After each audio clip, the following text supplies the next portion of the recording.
Buonasera, alle principali notizie. A Corleone il commosso saluto a Lucia Giuseppina, le due bare accanto, unite fino alla fine dopo il gesto estremo della madre che ha ucciso la figlia disabile e si è poi tolta la vita impiccandosi. Ad Agrigento partorisce una bimba in ospedale, ma in un primo momento non la riconosce. Poche ore dopo però se ne pente e la rivuole. Adesso la decisione passa al Tribunale dei minori. La pista nera sulle stragi del 92 vale zero, così il procuratore di Caltanissetta Salvatore De Luca ha ascoltato in Commissione Nazionale Antimafia. Impietoso il rapporto Agenas sulla sanità, male la Sicilia, 43 strutture bocciate, nemmeno una considerata d'eccellenza. Sciopero nazionale degli addetti alla raccolta dei rifiuti. Domani a Catania maggiori disagi per la differenziata si avranno nell'8 Calcio, momento positivo per il Palermo che dopo la vittoria di Empoli pensa già alla sfida di venerdì al Barbera contro la Sampdoria. Calcio, Catania, domenica va a Potenza per confermare il primato in classifica, intanto la dirigenza rossa-azzurra cerca sul mercato soluzioni per rinforzare la rosa decimata dagli infortuni.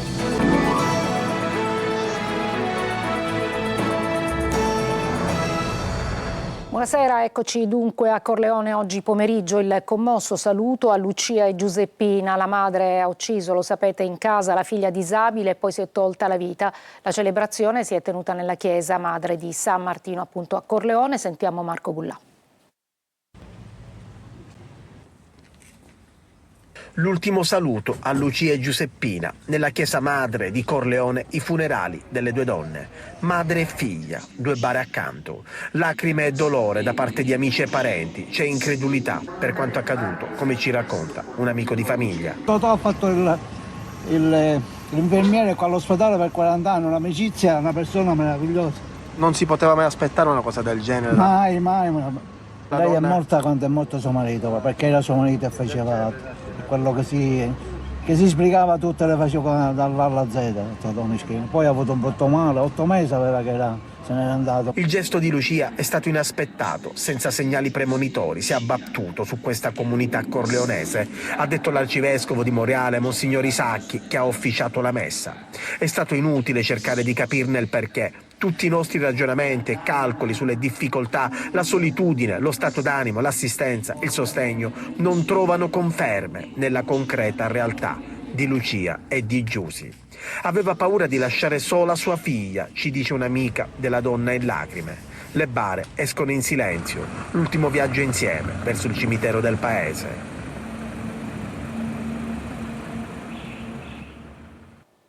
Adesso ad Agrigento partorisce una bambina in un ospedale, ma in un primo momento non la riconosce. Poi ci ripensa, torna in ospedale e invece la rivuole. Adesso però la decisione passa al Tribunale dei minori. Sentiamo Adelaide Barbagallo.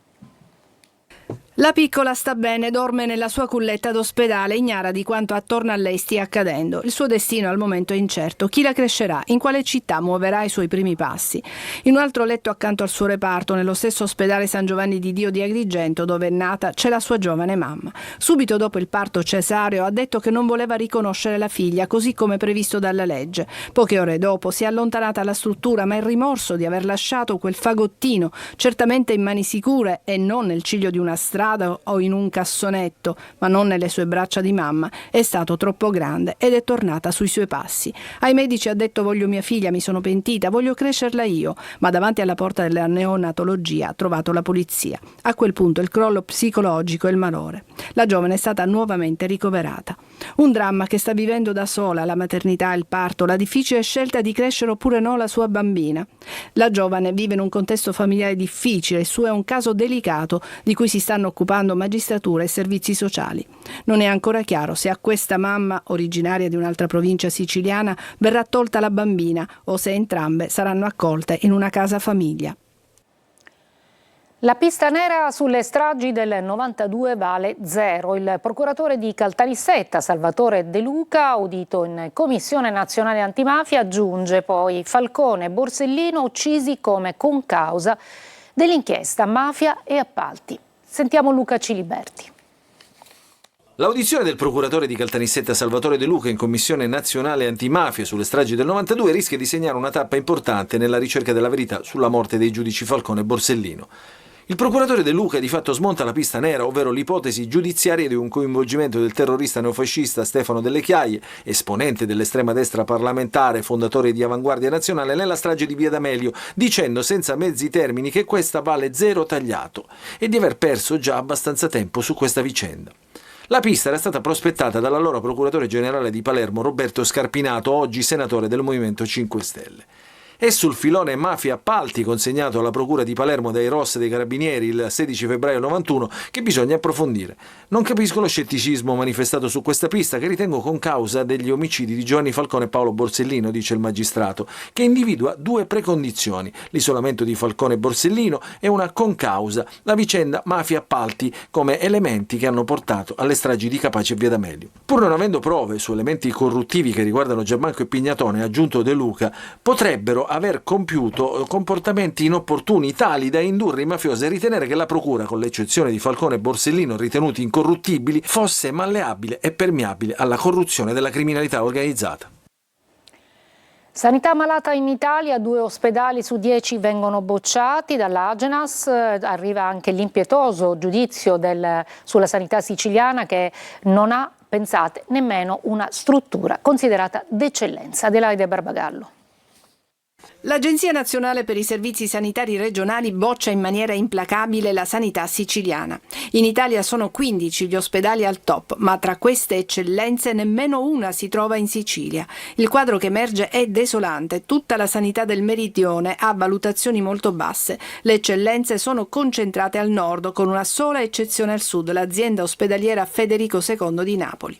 Diversi parametri presi in considerazione, per fare un esempio il numero di parti cesarei, la tempestività in casi di ictus o negli interventi di angioplastica, gli esiti dopo un intervento al femore. In Italia quasi 2 ospedali su 10 sono rimandati per la qualità delle prestazioni, lontana dagli standard di eccellenza. In Sicilia su 103 strutture 43 sono bocciate, erano 49 l'anno precedente, 6 sono uscite dalla segnalazione audit. Ma restano molte le criticità. Nell'isola si segnala in particolare una percentuale ancora troppo alta di parti con taglio cesareo, sopra il 35%, e non va bene nemmeno per la mortalità dopo un intervento di bypass coronarico o di ictus. Piccola consolazione, la Sicilia si trova al di sopra della soglia ottimale del 60% per gli interventi di angioplastica coronarica, eseguita entro 90 minuti dall'arrivo in ospedale su pazienti con infarto miocardico acuto. Restiamo in tema sanità perché il centro di chirurgia pediatrica di Taormina tra annunciata chiusura e le speranze di una nuova proroga. Roberta Lunghi.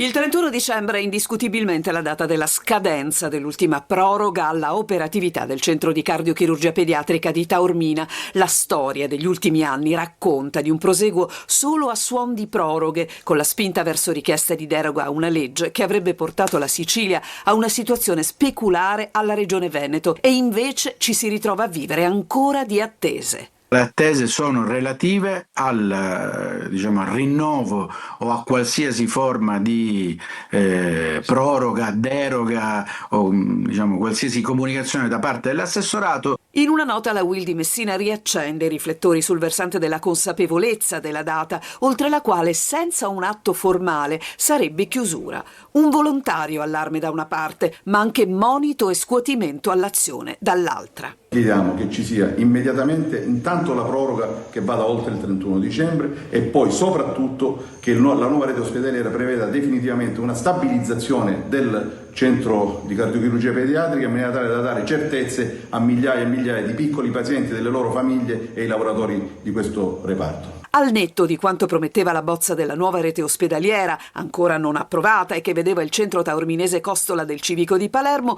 le interlocuzioni sono ancora in corso. Quello che noi sappiamo è che l'ASP di Messina ha chiesto chiarimenti all'assessorato in merito al continuo delle attività del centro. Dal canto suo il dottore Agati non ha fermato la programmazione delle visite e delle operazioni in urgenza, come l'ultima di pochi giorni fa su una neonata di 600 grammi. La nostra lista d'attesa è basata molto sulle visite ambulatoriali e quello che noi facciamo. Dico, non abbiamo sospeso nessun ricovero. Interpellata, l'assessore regionale Faraoni al momento ci lascia anche lei in attesa di risposta. A Palermo per la politica, via libera alla riforma del sistema di nomina dei manager della sanità. La Giunta lo ha varato nel pomeriggio. Intanto inizia al rallentatore il percorso della finanziaria regionale all'Ars. Dopo il vertice di maggioranza, prime schermaglie con le opposizioni. Mario Viola. Cambia il sistema di nomina dei manager della sanità siciliana. Il presidente della regione lo aveva annunciato e oggi la Giunta ha approvato la nascita di un'alta commissione di 3 esperti che selezioneranno gli aspiranti manager già inseriti nell'albo e proporranno una terna di nomi per ciascun ospedale o ASP. Fra questi la politica poi potrà scegliere. La Giunta di oggi pomeriggio ha anche completato le nomine dei vertici dei consorzi universitari di Trapani e Siracusa e ha avviato la procedura per confermare Angelo Sicali all'IACP di Catania. Intanto partenza al rallentatore per la finanziaria regionale. In una seduta che dura appena 28 minuti salta subito il cronoprogramma che era stato fatto poco prima in conferenza dei capigruppo. Il termine per gli emendamenti, fissato per giovedì alle 18, slitta di mezza giornata. Si potranno presentare fino a venerdì 12 alle ore 12. Anche la discussione generale si concluderà soltanto il prossimo lunedì 15 dicembre entro le 17:30. Si entrerà nel vivo della manovra soltanto martedì 16 dicembre per analizzare 134 articoli. L'Aula avrà a disposizione soltanto 8 giorni se si vuole fare in tempo per Natale. Le opposizioni preparano battaglia mentre la maggioranza prova a stringere le fila. 2 ore di vertice questa mattina nelle stanze del governo. In finanziaria si cercherà di calare 2 emendamenti da 10 milioni ciascuno per il personale degli enti locali e per l'aumento delle ore degli ex precari PIP. Sul fronte politico la maggioranza separa nettamente la trattazione della legge di stabilità dalle scelte in vista delle elezioni amministrative che vengono delegate a un tavolo istituito appositamente. Il percorso comunque non sarà semplice per la finanziaria. Una manovra nata come snella e composta da 28 articoli, così come uscita dalla Giunta, è arrivata in discussione con 134 in 72 pagine da trattare. Contiamo su una valutazione favorevole della Commissione europea che consideri corretta la nostra interpretazione nell'applicazione delle direttive Habitat e Appalti. Così potrà essere assunta dal governo una seconda delibera alla CIPES. Questo è l'annuncio dell'amministratore delegato dello Stretto di Messina, Pietro Ciucci, per l'ottenimento di una registrazione con formula piena per la realizzazione appunto dell'infrastruttura. Adesso a Catania continuano i controlli e i presidi della Polizia Municipale, tornata in azione oggi dopo il blitz dei giorni scorsi in collaborazione con gli uomini della Polizia di Stato. I controlli straordinari stavolta hanno interessato via Plaie e ancora una volta via Plebiscito, elevati diversi verbali per divieto di sosta, guida senza casco, macchine parcheggiate anche sui marciapiedi. E domani anche la Sicilia aderisce allo sciopero nazionale del settore igiene ambientale. A Catania i maggiori disagi nella raccolta differenziata si avranno nel lotto centro. Roberta Lunghi. Mastelli non raccolti, carrellati pieni, porta a porta a rilento, è quanto potrà avvenire anche in Sicilia per gli effetti dello sciopero nazionale degli operatori ecologici, con uno stop previsto per l'intera giornata lavorativa di domani e che riguarda tutto il comparto dell'igiene urbano e proclamato dai sindacati FP, CGL, FIT, CISL, Will Trasporti e FIADEL, sulle rivendicazioni, tra le altre, di un nuovo contratto con retribuzioni più giuste per chi ogni giorno lavora per mantenere le città pulite. A Catania il maggiore disagio è previsto nell'Otto Centro, gestito dalla Gema, mentre le zone sud e nord sembrano al momento manifestare un'adesione minore allo sciopero. Restano garantiti i servizi minimi per la sicurezza igienico-sanitaria, e cioè la raccolta nei pressi di ospedali e scuole. Tutti i conferimenti potranno essere recuperati nel giorno successivo allo sciopero. Stessa cosa a Palermo, dove la RAP ha annunciato possibili rallentamenti nella raccolta rifiuti e nei servizi di igiene urbana. La protesta, avvertono i sindacati, non riguarda solo riconoscimenti economici, ma anche diritti sul lavoro, condizioni dignitose, sicurezza e rispetto. Ci fermiamo una breve pausa, poi a Catania, dove gli operai della Multiservizi hanno ripulito la fontana di Proserpina.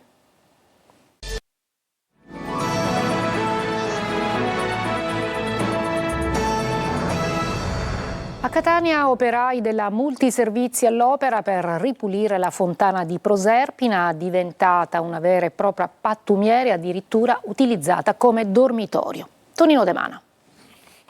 Centinaia e centinaia di bottiglie, prevalentemente di vetro, cartacce di ogni tipo, resti di cibo, cuscini ed anche televisori. Non è una discarica qualsiasi, ma è quello che si trova dentro la fontana di Proserpina, oggi un autentico monumento al degrado, colpa dei tanti incivili che utilizzano la vasca e il prato circostante per gettare ogni cosa.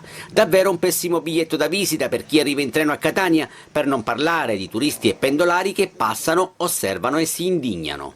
È brutto farsi riconoscere per questo, perché è una bellissima città con tanta bellissima storia che viene messa spesso in secondo piano. Per questo motivo poi andiamo fuori, perché tendiamo a sminuire quello che abbiamo qui, perché siamo abituati a vedere questo schifo davanti ai nostri occhi tutti i giorni. Operai della Multiservizi all'opera per rimuovere montagne di rifiuti. Nel frattempo si svuota l'enorme vasca da oltre 15.000 litri e a chi, specie sui social, si è lamentato per l'acqua ristagnante, risponde questo operaio della Multiservizi.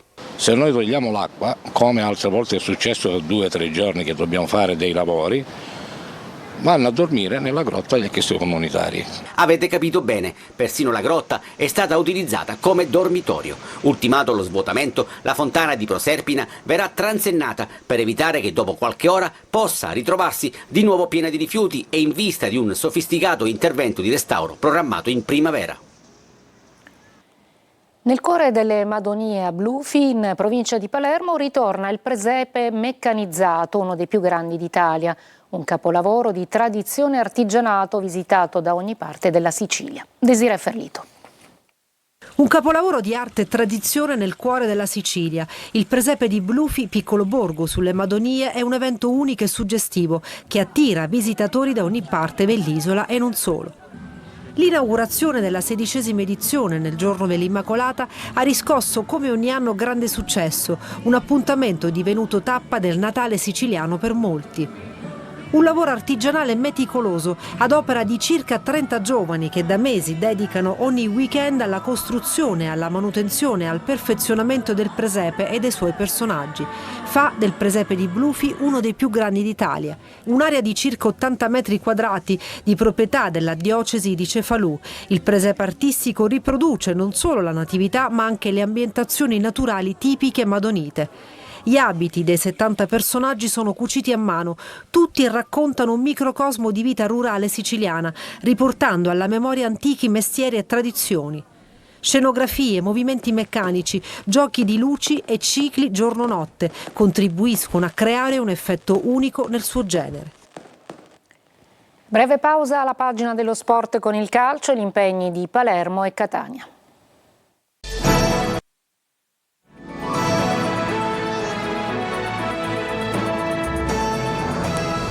Per il calcio un momento positivo per il Palermo che dopo la vittoria di Empoli pensa alla sfida di venerdì alla Barbera contro la Sampdoria. Marco Gullà.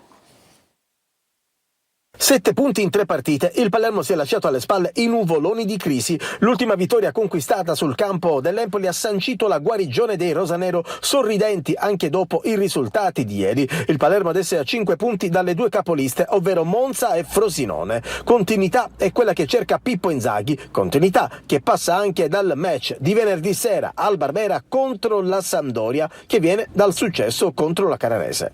Un'altra vittoria permetterebbe al Palermo di dare un nuovo scossone alla classifica e provare ad accorciare verso la vetta. La sterzata c'è stata, ma cullarsi sugli allori sarebbe un errore gravissimo. L'obiettivo per il Palermo è sempre la promozione diretta. Poi a gennaio spetterà alla società rosanero fare i suoi passi, ovvero decidendo se rilanciare o meno sul mercato. Il budget è limitato, per i rinforzi pesanti servirà un po' di creatività e qualche cessione, come quella probabile di Brunori.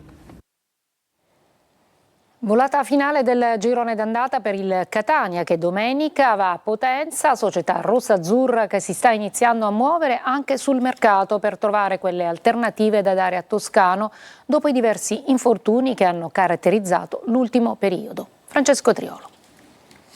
Il momento di accelerare quello che vuole fare il Catania prima della sosta casalinga e del giro di boa del campionato. L'ultima giornata ha fatto registrare il rallentamento della Salernitana, ma il Benevento è sempre lì con i rossazzurri al comando. Potenza fuori casa, l'Atalanta Under 23 a Massimino, sono questi i prossimi 2 appuntamenti davanti al gruppo rossazzurro che con il trascorrere delle giornate ha acquisito sempre più certezze e consapevolezza dei propri mezzi, dimostrandosi più forte anche delle assenze, tante importanti, che hanno caratterizzato soprattutto l'ultimo periodo. A Potenza Toscano ritroverà Di Tacchio, che ha scontato il turno di squalifica e confida anche nei rientri di Donnarumma e Pieraccini dai rispettivi infortuni. Sarebbero 2 pedine importanti per difese e corsie esterne. Considerato anche che Ierardi non sarà disponibile prima di metà gennaio dopo l'operazione di ernia.